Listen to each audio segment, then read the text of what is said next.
행복한 부자로 이끄는 청소년 인문학. 슈퍼리치보다 해피리치를 꿈꿔라. 슈퍼리치보다 해피리치를 꿈꿔라. 부자라서 행복할까? 행복해서 부자일까? 부와 행복의 황금 비율을 만드는 삶.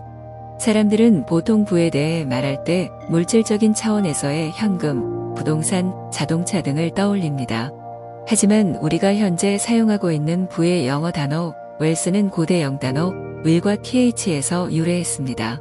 즉, 웰스는 행복한 상태라는 뜻입니다. 이 어원에서처럼 우리는 물질적인 재화뿐만 아니라 정신적인 차원에서 풍요로움을 느끼며 행복할 때 진정한 부를 얻을 수 있죠. 그래서 부의 대가들은 부의 속성을 설명할 때 돈이 많음이 아닌 조화로움을 이야기합니다. 그들에 따르면 진정한 부자는 돈, 건강, 관계, 정신 등의 다양한 인생의 가치들을 삶의 중요한 기둥으로 여기고 이를 조화롭게 유지하며 진정한 행복을 누리는 사람입니다. 이런 부자들을 품격부자라고 부르기도 합니다. 이들은 열심히 부를 키워나가고 이렇게 얻은 부를 품격으로 전환하기 위해 노력합니다. 따라서 우리는 행복한 부자를 단순히 돈이 많은 사람이 아닌 균형 잡힌 삶의 풍요로움을 느끼고 있는 행복한 상태의 품격 있는 사람이라고 정의할 수 있습니다. 미국의 대부호로 알려진 록펠러는 엄청난 부를 이뤘지만 재산을 잃을지도 모른다는 불안감에 고통받아 건강마저 악화되었지요. 돈이 셀 수 없이 많은 사람도 자산을 잃을까 걱정한다는 사실이 이해하기 힘들지만 자산은 쌓일수록 더 많은 욕심을 갖게 만듭니다. 이에 록펠러는 생각을 바꿔 재단을 만들고 자산을 기부하기로 합니다. 이렇게 사회 환원을 결정하고 나자 자신의 재산이 도움을 준다는 사실에 행복을 느끼게 됩니다. 그리고 오래오래 건강하게 장수를 누렸지요. 바로 여기에 답이 있습니다. 우리는 세계 최고, 대한민국 최고 부자가 되기 위해 돈을 버는 것이 아닙니다. 우리의 하루를 그리고 1년을 마지막으로는 내 인생 전체를 풍요롭게 만들고 행복감을 줄 수 있는 도구로 돈이 필요한 것입니다. 그래서 돈이 생기면 행복해지는 것이 아닌 행복하게 살아가면서 돈을 버는 새로운 사고방식이 필요합니다. 해피리치의 진심인 세대들. 김춘수 시인은 어떤 대상에 이름을 붙임으로써 인연을 맺었습니다. 그저 작은 몸짓에 지나지 않은 것을 이름 붙여 꽃이 된 것처럼 우리도 새로운 부자의 이름을 붙여 친근함을 느낄 필요가 있겠죠. 그래서 저는 많은 고민 끝에 새로운 시대의 부자를 행복한 부자라는 의미를 가진 해피리치라고 부르기로 했습니다. 행복한 부자인 해피리치는 슈퍼리치와 대비될 때 그 의미가 보다 명확하게 드러납니다. 앞서 설명한 것처럼 슈퍼리치는 더 많이 소유하고 소비하는 것에서 삶의 행복을 찾는 바로 소유를 통한 행복을 추구하는 라이프 스타일이죠. 반면 해피리치는 슈퍼리치의 라이프 스타일과 구분됩니다. 해피리치도 슈퍼리치처럼 자본주의의 속성을 제대로 이해하는 사람들입니다. 오히려 더 깊이 있게 인문학적 차원에서 이해하는 사람들이죠. 아리스토텔레스는 행복을 위해서는 필요한 것과 원하는 것을 구분할 수 있는 지혜가 필요하다고 말했습니다. 필요한 것은 우리의 생존과 행복을 위해 반드시 충족되어야 하는 것들입니다. 반면 원하는 것은 남들보다 우월감을 느끼기 위해 바라는 것입니다. 해피리치는 이 둘을 구분하고 필요한 것인 생존과 행복을 위해 돈을 벌고 사용합니다. 따라서 해피리치는 풍요로움을 추구하지만 돈에 지배당하는 물질주의적 가치관에는 비판적입니다. 경제적으로 풍요롭게 살되 딱 거기까지 남들에게 보여주기 위한 과도한 소비는 하지 않습니다. 자신의 행복이 우선인 이들에게 남들의 시선과 부러움은 딱히 관심밖입니다. 그러니 만족할 만한 소비에서 그칠 수 있죠. 이들은 자본주의 시스템이 가진 한계를 인정하지만 동시에 속성을 잘 이용하면 삶을 풍요롭게 만들 수 있다는 것도 잘 압니다. 그래 돈의 중요성을 알고 현명한 방법으로 풍요로운 삶을 살아갑니다. 옥스퍼드대 심리학과 교수 제롬 브로너는 우리는 풍요로운 환경에 대해서가 아니라 풍요로운 사람에 대해서 논의해야 한다 라고 말했습니다. 그는 우리 사회가 사람들이 소유물을 많이 갖는 것이 아니라 하고자 하는 마음을 더 많이 갖게 도와주는 것이 필요하다고 말합니다. 그리고 사회의 목표는 풍부한 환경을 수동적으로 소비하는 사람보다 자신의 것을 능동적으로 생산하는 사람을 만들어내는 것이 되어야 한다고 말합니다. 해피리치는 제롬 브루너 교수의 말처럼 인생의 진정한 풍요로움을 능동적으로 생산하는 사람입니다. 해피리치는 누구나 될 수 있습니다.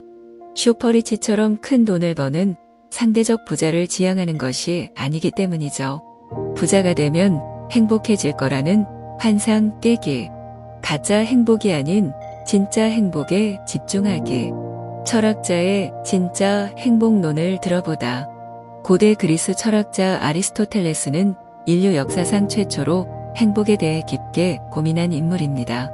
수천 년 전에도 행복을 고민했다고 하니 정말 행복이 뭐길래 그토록 인간을 오랫동안 고뇌하게 하는지 슬슬 얄미워지기도 합니다. 그는 행복을 크게 두 가지로 정의합니다. 하나는 긍정적이고 순간적이며 자기중심적인 헤도니아이고 다른 하나는 선한 내면의 정신과 조화를 이루는 에우다이모니아입니다. 그리고 아리스토텔레스는 헤도니아를 추구하는 삶보다 에우다이모니아를 추구하는 삶이 고귀하다고 주장하며 이런 삶을 지지하죠. 독일의 경제학자 하노백은 아리스토텔레스의 두 가지 행복관을 토대로 현대 사회의 행복에 대해 이렇게 설명합니다. 우리는 행복이라고 할 때 순간적이고 자기중심적인 헤도니아를 떠올리는 경우가 많습니다. 특히 자본주의 사회의 광고에서는 헤도니아적 행복을 지속적으로 각인을 시킵니다. 그러나 쾌락의 행복인 헤도니아는 지속하기가 매우 어렵습니다. 마케팅적으로 이렇게 계속해서 주입하는 이유는 지속되기 어려운 행복이기 때문이기도 할 겁니다. 쾌락이 충족될 때 우리 뇌에서는 주로 도파민이라는 호르몬이 분비됩니다. 도파민은 늘 유사한 자극을 원하고 더 많이 자주 느끼길 원합니다. 우리가 보통 게임이나 술, 담배, 도박 등에 중독될 때 도파민 회로의 출발점이라고 불리는 복측 피계 영역이 활성화된다고 합니다. 어려운 의학 용어라 이해하기 어렵지만 쉽게 말해 중독성이 있어 더 강한 자극을 주어야 한다는 말입니다. 반면 아리스토텔레스가 이야기한 또 다른 행복인 에우다이모니아는 다릅니다. 이는 강렬하진 않지만 오랫동안 은은한 빛을 냅니다. 이 행복의 성격은 조용하고 평온하며 지속적입니다. 이런 경우는 뇌에서 주로 세로토닌이 분비됩니다. 세로토닌은 명상이나 산책을 할 때 많이 분비됩니다. 그래서 아리스토텔레스는 에우다이모니아를 이성적이면서 동시에 감정적인 행복이라고 말하죠. 우리가 조용히 성찰하고 마음을 갈고 닦고 이타적인 생각을 할 때 세상이 질서 있게 작동함을 느낍니다. 이때 고요히 내면에 스며들듯 무심히 찾아와 마치 터줏대감처럼 양반다리를 하고 차분히 자리 잡는 것이 바로 에우다이모니아입니다. 이 행복을 아리스토텔레스는 삶의 궁극적인 목적이라고 보았습니다. 내가 있는 지금 여기에 오롯이 집중하라. 아리스토텔레스가 행복론을 분석했다면 에리 프롬은 쾌락과 기쁨에 대해 설명합니다. 여기에서 기쁨은 행복에 가까운 속성을 가진 감정입니다. 그에 따르면 현대인은 쾌락과 기쁨 이 두 가지를 잘 구별하지 못한다고 합니다. 현대사회가 기쁨 없는 쾌락의 세계이기 때문이죠. 현대인들은 쾌락의 만족을 기쁨이나 행복이라고 착각합니다. 그래서 돈을 많이 벌고 소비하는 방식은 쾌락의 만족을 행복이라고 생각합니다. 하지만 이는 프롬에 의하면 능동성이 결여된 일시적 흥분일 뿐입니다. 쾌락이 진정한 행복이 아닌 이유는 성장이 없는 어떤 욕망의 만족만을 채우는 행위이기 때문이죠.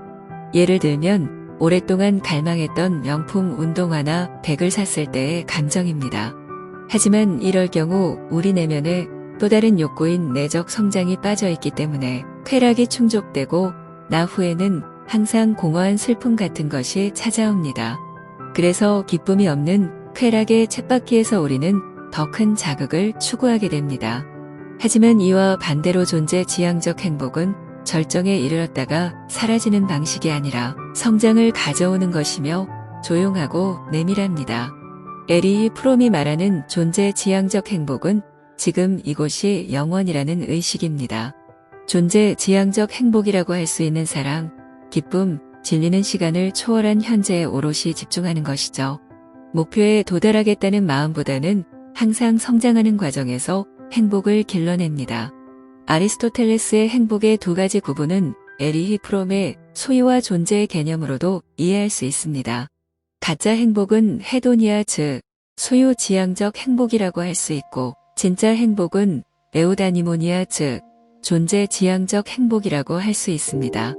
우리는 가짜 행복인 헤도니아 혹은 소유 지향적 행복과 진짜 행복인 에우다이모니아 존재 지향적 행복을 구분해야 합니다.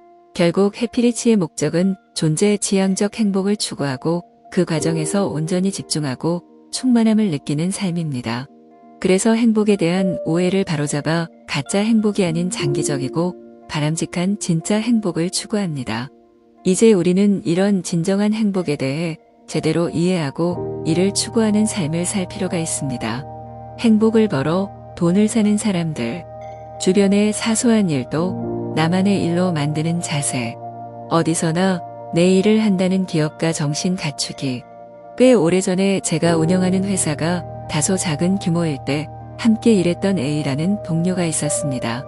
그는 좋은 대학을 졸업했고 그 또래 누구보다 뛰어난 능력을 가지고 있었죠. 솔직히 말하면 저희 회사에서 일하기엔 과분한 인재였죠.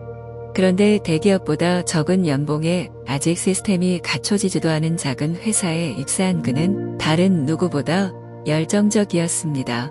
당시 제가 직접 면접을 보고 채용을 진행했는데 A는 면접 시 창업을 하고 싶은데 이 회사의 사업 아이템에 관심이 많고 스타트업의 운영 방식을 직접 배워보고 싶어 지원했다고 말했습니다.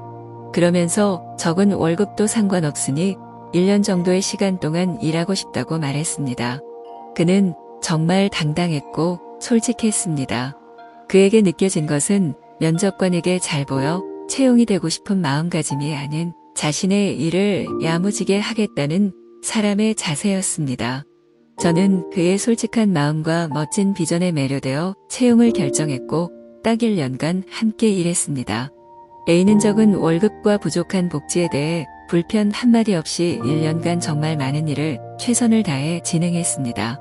10년 이상의 시간이 흘렀음에도 그가 1년간 구축해놓았던 시스템을 여전히 지금도 사용하고 있을 정도로 회사에 엄청난 기여를 했죠. 그리고 약속한 1년의 시간을 마치고 자기 사업을 시작했습니다. 그의 사업은 빠른 시간에 자리를 잡았고 지금은 저희 회사보다 훨씬 큰 규모의 멋진 회사로 성장했습니다. 이 사례는 자기 일을 이제 막 시작하려는 사람들에게 좋은 영감을 줍니다. 우리는 자신이 원하는 일을 해야 한다고 생각할 때 일정한 자본이나 경력이 필요하다고 생각합니다. 그러나 당장은 준비가 부족해 직장 생활을 하더라도 그 속에서 원하는 일은 충분히 찾아서 할 수 있습니다. A는 자신의 시간과 역량을 투자했습니다. 작은 회사의 직원으로 일할 때부터 이미 그는 사업가였습니다. 이처럼 우리는 자신의 사업이 아닌 고용된 상태에서도 나만의 일을 할 수 있습니다. 물론 누구나 처음부터 자기 사업 혹은 자신의 콘텐츠를 가질 수는 없습니다. 내가 다른 이들을 보조하는 일을 하더라도 그 목적은 내 일을 하기 위함이라고 봐야 합니다. 그래서 당장은 성과가 나지 않더라도 내 일을 하기 위한 준비 과정이라고 생각하는 지혜가 필요합니다. 그렇게 될 때 작은 일에서부터 적극적으로 움직이고 목적의식이 뚜렷해 그 시간을 제대로 활용할 수 있습니다. 그렇지 않고 지금 당장 벌어들이는 소득에 과도하게 집중하다 보면 큰 기회비용을 지불할 수밖에 없습니다.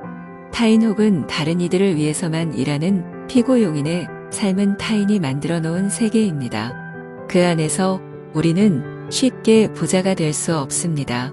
다만 이런 삶을 살기 위해서는 대가를 치를 줄 알아야 합니다. 내가 결정한 모든 일의 책임이 자신에게 있다는 두려움을 극복해야 하며 언제나 미지의 세계에 예측 불가한 상황을 직면해야 합니다. 비포장도로에 들어서 직접 길을 만들어 나가는 삶을 사는 것입니다.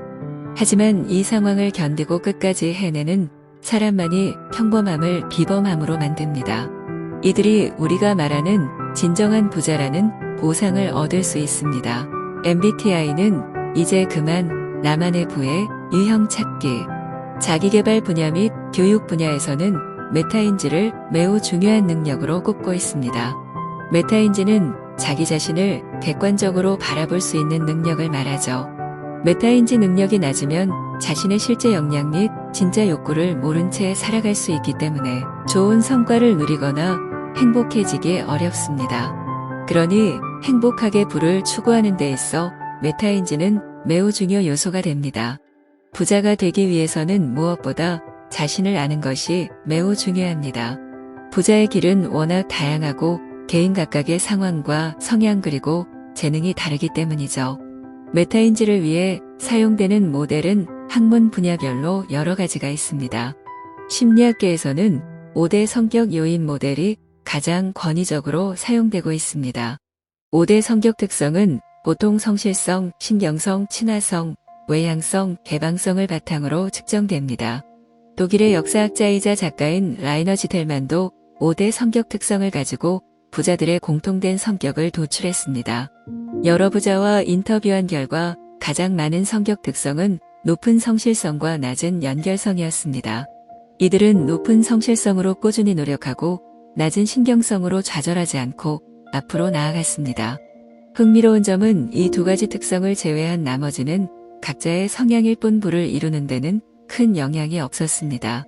그러니 우리는 성실함과 실패에도 회복하는 능력은 최대한 갖추려고 노력하되 다른 기질에 있어서는 자신의 성향에 맞는 일과 투자 방식을 찾으면 됩니다. 단지 돈을 더 많이 벌 것 같다는 단순한 생각으로 자신에게 맞지 않는 유형을 택하게 되면 성공 확률도 낮을 뿐 아니라 과정도 무척이나 힘이 듭니다. 일단은 자신에게 맞는 유형을 통해 가장 오랫동안 할 수 있는 본업을 찾고 그로 인해 다른 부분들을 조금씩 교정해 가면서 발전시키는 것이 좋습니다. 나만의 해피리치 롤모델이 있는가? 롤모델이 왜 필요할까? 케임브리지 대학교 심리학 교수 브라이언 리틀은 우리에게 롤모델이 왜 중요한지 설명합니다. 그에 따르면 우리는 타고난 기질이나 환경에 의해 인생이 결정되는 것이 아니라 추구하는 바에 따라 얼마든지 방향을 바꿀 수 있습니다. 이것이 추구하는 대로 사는 존재의 기술인 퍼스널 프로젝트입니다. 퍼스널 프로젝트는 나의 인생의 목적과 행복에 직결되는 과제입니다. 나다움에 대한 강박에서 벗어나 원하는 모습으로 살기 위해 될 때까지 된 척하기의 전략을 통해 원하는 존재에 가까워지는 것입니다. 예를 들어 내향적인 성격임에도 성공 노하우를 배우고 싶어 외향적으로 행동하는 것이 바로 우리의 퍼스널 프로젝트입니다.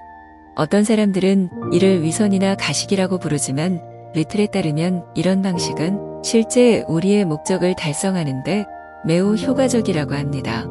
그러면서 성공한 할리우드 배우 캐리 그랜트의 사례를 소개합니다. 캐리 그랜트는 9살일 때 정신병원에 수용된 어머니와 그를 전혀 돌보지 않았던 아버지 사이에서 불우하게 자랐습니다. 그런 가정 환경 탓에 우울증을 앓다가 14살에 퇴학을 당하게 되죠. 그런 뒤 유랑 코미디 극단에 들어가게 됩니다. 그는 그곳에서 새로운 인생을 살기로 마음을 먹습니다. 그리고 자신만의 가상의 롤모델을 창조해 마치 자신이 그의 것처럼 연기를 하기 시작하죠. 그렇게 롤모델이 된 것처럼 연기하자 실제 그 스스로가 그런 존재에 가까워졌다고 말합니다. 그리고 그는 훗날 품격 있는 분위기와 연기를 펼치며 당대 최고로 성공한 남자 배우가 되었습니다. 부를 향해 걷는 길도 이와 비슷합니다. 부자가 되고 싶다면 마치 된 것처럼 될 때까지 연기할 롤모델을 세우면 됩니다. 해피리치 롤모델들의 가치관과 삶의 여정을 통해 자신만의 롤모델을 창조해 그들처럼 생각하고 행동하면서 그 존재에 가까워질 수 있습니다. 완벽하게 잘 들어맞는 롤모델은 찾기 어렵기 때문에 롤모델의 장점들을 조합해서 자신만의 가상의 롤모델을 만들어도 좋습니다. 이는 우리가 부자가 되고 행복해지는데 매우 중요한 사고방식입니다.